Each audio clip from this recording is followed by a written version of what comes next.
আসসালামু আলাইকুম রহমতুল্লাহি বারাকাতু। আজ শোনাবো সূরা হাসর, 59 নম্বর সূরা, সূরা হাসর অর্থাৎ জমায়েত বা জড় হওয়া। এর শানে নজুল। ইতিহাস থেকে জানা যায়, রোমানরা 135 সালের দিকে ফিলিস্তিন থেকে ইহুদিদেরকে বের করে দেয়। তখন অনেকগুলো ইহুদি গোত্র মদিনায় এসে বসতি করে।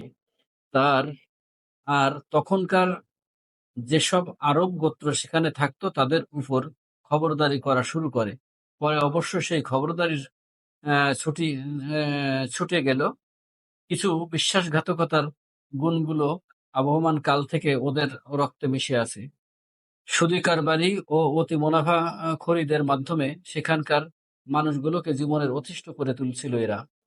হিজর হিজরত করে নবীজি মদিনায় এলেন, সুদকে হারাম ঘোষণা করলেন। ইহুদিরা বুঝতে পারল এখন থেকে তো আর সুদী কারবারি চালাতে পারবো না। এই লোক থাকলে তো ভীষণ বিপদ।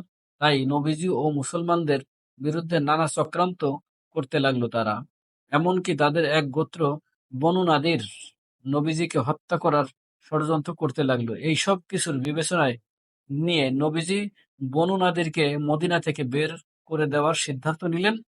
২১ দিন তাদেরকে অবরোধ করে রাখার পর তারা সমস্ত অস্ত্র-শস্ত্র ও সম্পদ ফেলে মদিনা থেকে বেরিয়ে যায়।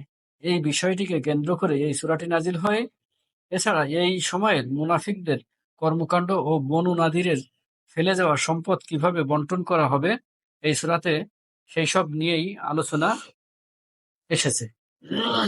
আসসালামু আলাইকুম ওয়া রাহমাতুল্লাহি ওয়া বারাকাতুহু।